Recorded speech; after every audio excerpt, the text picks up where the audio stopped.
welcome, my name is Zemus and this is my video, why most of the frames in Warframe are useless.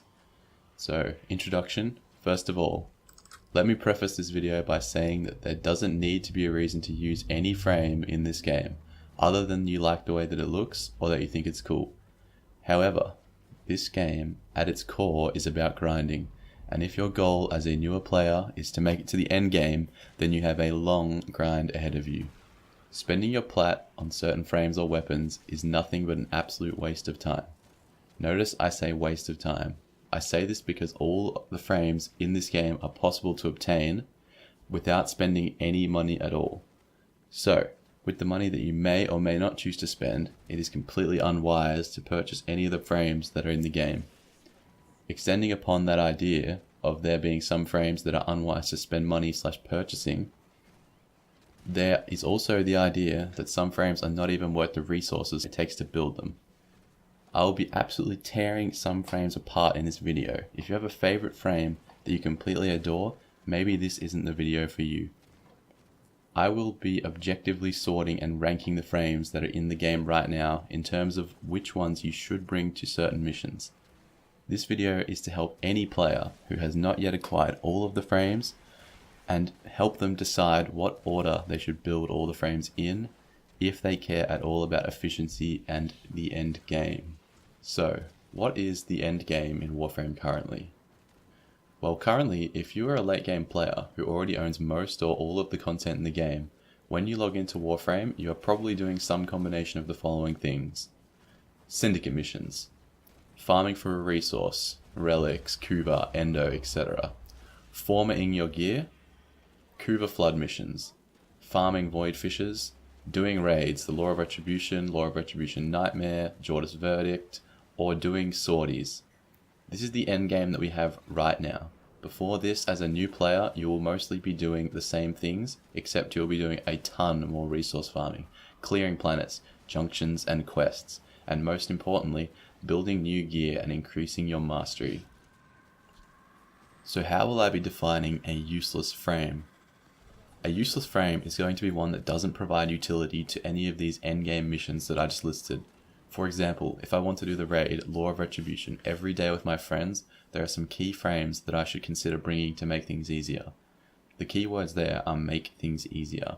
Sure, the raids can be completed with any frame, but you can make life so much easier and faster by bringing a solid team composition. The same concept can be extended to all types of missions that you're running.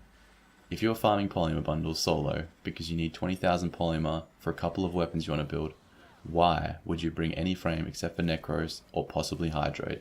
To do so is a complete waste of time. And trust me when I say that time is a valuable resource in Warframe. The whole progression rests on grinding, so speeding up the process is invaluable.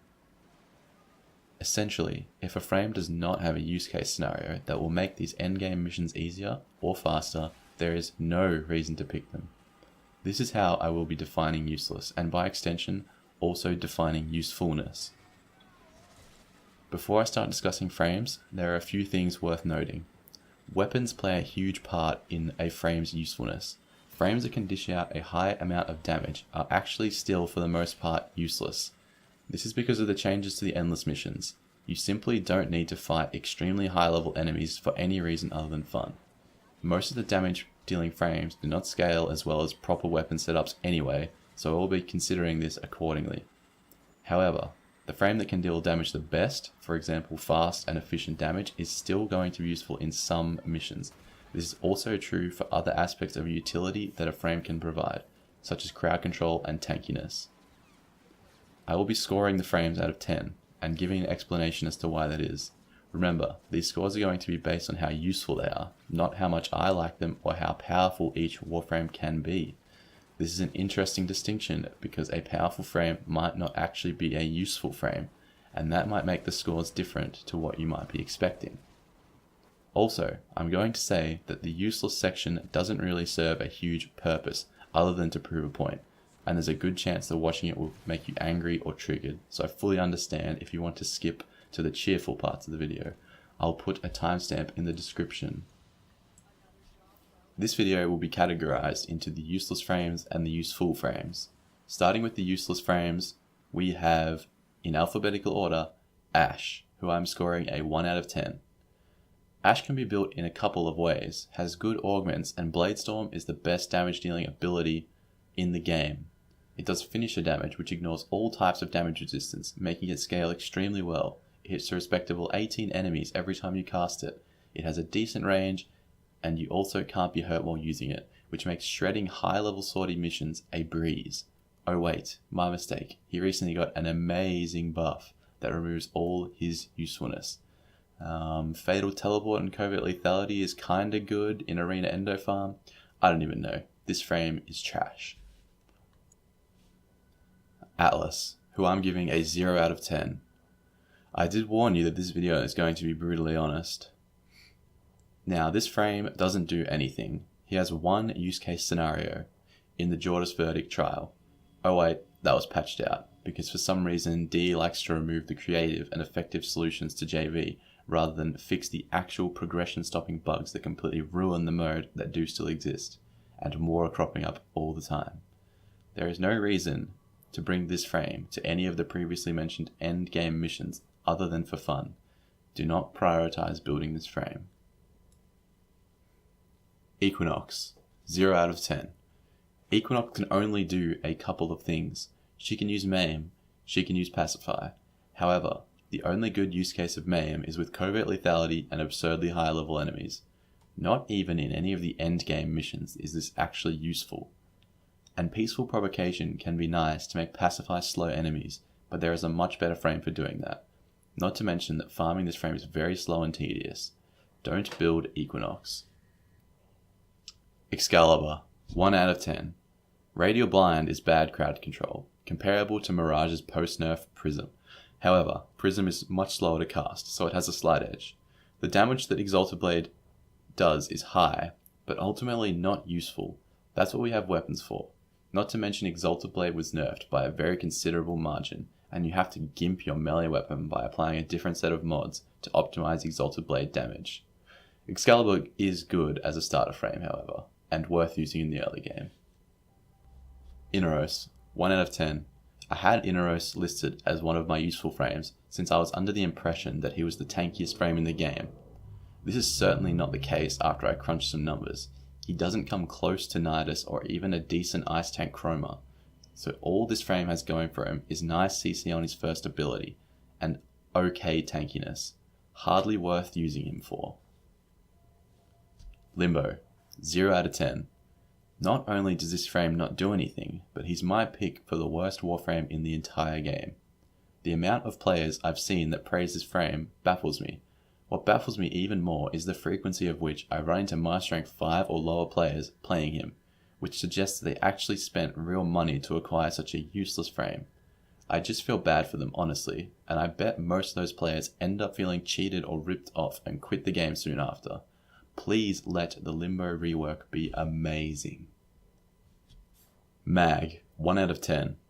The old Mag would have made it onto my useful list, since completely destroying the corpus counts as a use, but with the current iteration of Mag, I cannot recommend you bring Mag to any mission.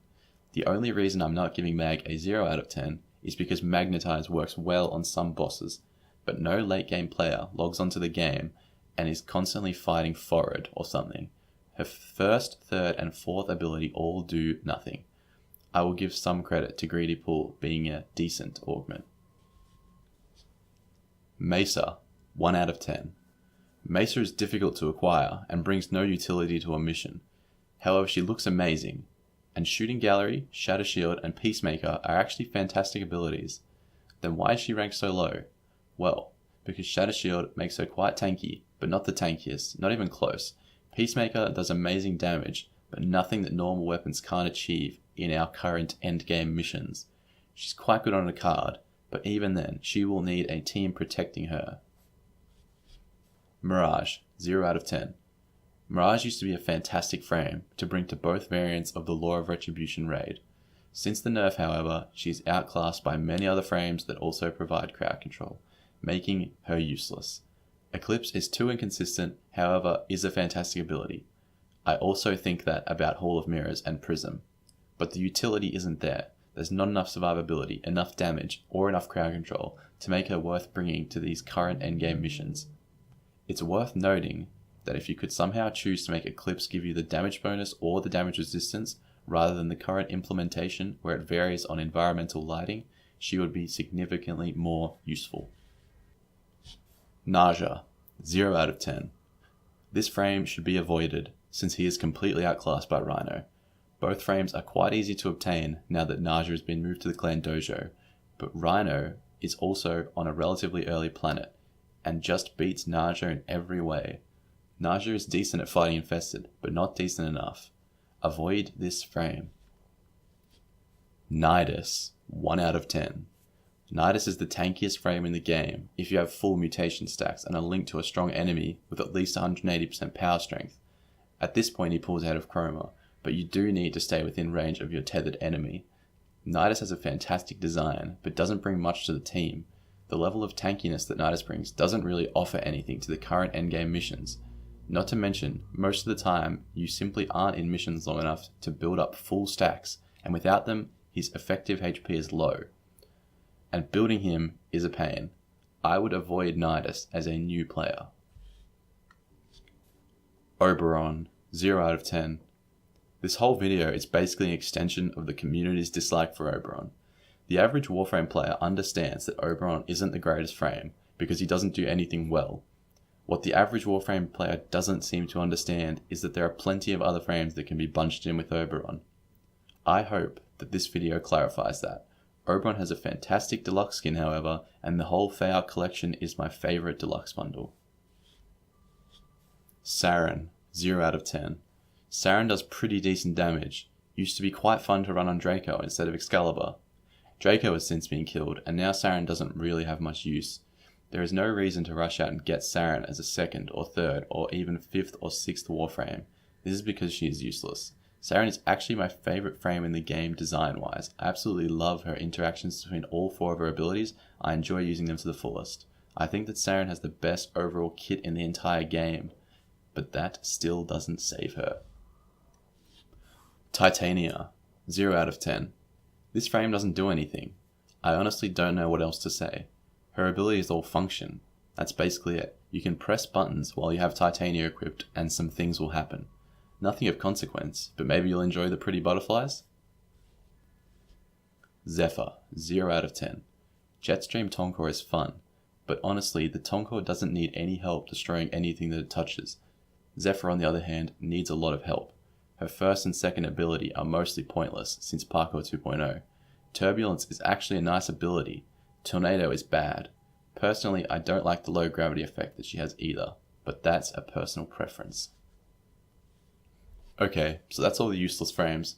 Did I completely roast your favourite frames? I hope so. Now for the useful frames. In alphabetical order, let's begin. Banshee, 5.5 out of 10. Banshee has massive survivability problems. She only has 15 points of armor at 100 base health. Silence helps by stunning enemies briefly. If this ability were recastable, then she would be hugely more useful. As it stands though, Sonar is a fantastic ability that synergizes with all of the best weapons in the game currently, and helps the entire team out. The Resonance Augment is really what makes Banshee stand out here though, allowing damage to scale insanely well with any crit-based weapon for the entire team. Soundquake is also a decent ability with some use case scenarios, but I don't recommend those particular builds. Chroma, 7 out of 10. Chroma is one of the tankiest frames in the game. He is tanky enough to take on any enemy you might face in the endgame. He'll even buff your damage to speed things up. However, he is hard to acquire, not to mention the builds are very intensive in terms of former required, mods, arcanes, and focus schools to make him truly top tier. Chroma is a fantastic frame with the right build, but it's certainly not for new or even intermediate players. Avoid Chroma until you are virtually swimming in resources. It's also worth noting that effigy can be used for credit farming. Ember, 7 out of 10. Ember is a decent damage dealing frame with a good World on Fire build. Ember is worth using for level 40 or lower exterminates, maybe some captures or farming some Dark Sector missions. Accelerant gives her some decent survivability because it stuns enemies and is recastable, meaning you can stun lock problematic enemies until they can be dealt with. She is very useful in the Jordas Verdict raid for dealing massive amounts of damage and getting those batteries to drop quicker. Unfortunately, She doesn't scale well against most enemy types and just shouldn't be brought to most of the missions that we play. Frost, 9 out of 10. Snow Globe is a unique and powerful ability that makes objective-based missions a breeze, particularly mobile defense and regular defense missions. Frost is decently tanky with 300 base armor and has amazing crowd control with his Avalanche or an Ice Wave impedance build. A Frost is an asset to any team. This is a frame that everyone should strive to own. Put him very high up on your priority list. Hydroid, 2 out of 10. If Pilfering Swarm didn't exist, then Hydroid would be useless tier. However, it does, and it makes you get more resources, sort of. If you're farming something in particular and someone on your team is already playing Necros, then bring out your Hydroid and you'll be helping the team farm faster. This is his only use case, but since a lot of the game is farming for stuff, then he's definitely worth using sometimes. Maybe. Borderline useless. Ivara, 3 out of 10. Prowl can allow the longest duration of invisibility, however massively restricts your movement and using alarming weapons. Compared to Loki, this is not useful. However, Artemis Bow can do okay damage, which honestly isn't that useful. Prowl can be used for some types of farming though. The stealing or pickpocketing mechanic and sleep arrows and covert lethality is very strong. Her usefulness is there, but it's very weak. Loki, 10 out of 10. Loki is so versatile. Irradiating Disarm is considered one of the best, if not the best augment in the entire game, and for good reason. An Irradiating Disarm Loki is devastatingly powerful in terms of crowd control. He has the best invisibility in the game, it has a low casting cost and long duration compared to other abilities, and he retains full mobility and can shoot any weapon. I'm looking at you, Ivara. Loki makes many missions a complete joke. Most assassinations, captures, rescues, sabotage, and spies. Running these missions with Loki is the way to do it. Please do yourself a favor and get a Loki in your arsenal. Necros, 7 out of 10. Necros is a solid frame. He has amazing augments and Desecrate in his ability that just works. Since the changes, you simply turn it on and have fun shooting stuff and playing the game while enjoying the benefits of extra loot. Get yourself a Necros at some point, he'll make your life easier. It's worth noting that his interaction between despoil and health conversion is an amazing one too, that makes him very tanky. Nova, 10 out of 10. Get a Nova. Nova is one of the frames that you can bring to basically any mission. Molecular Prime is so interesting and powerful. Being able to slow enemies to a halt or speed them up so that they're sprinting at you. This incredible versatility makes her perfect for all of the raids, sorties, farming resources. She even has Wormhole for movement utility, which is amazing. The only downside to Nova would be her first and second ability aren't particularly useful. While Antimatter Drop can be powerful, it's definitely too slow to make use of in this fast-paced game. Nyx, 5 out of 10. Nyx can be used for decent crowd control with her third ability Chaos. If you have a Nyx, you might be able to squeeze yourself into a Law of Retribution or two, which in itself is useful. The augment for her fourth ability actually can make her into a tank. Personally, it's too slow for me, but it is powerful. Downsides to Nyx are that her first and second abilities are weak. Chaos isn't a hard crowd control, which means enemies still have a chance to attack you with their full strength. Rhino, 8.5 out of 10. Iron Skin will make most solo map missions a breeze, including Void Fishes and Assassinations. A range and duration stomp build is fantastic hard crowd control, allowing you into the Law of Retribution raid, and even the Nightmare version. He can also be a strong team buff with Raw. Rhino is also very easy to obtain, even for new players.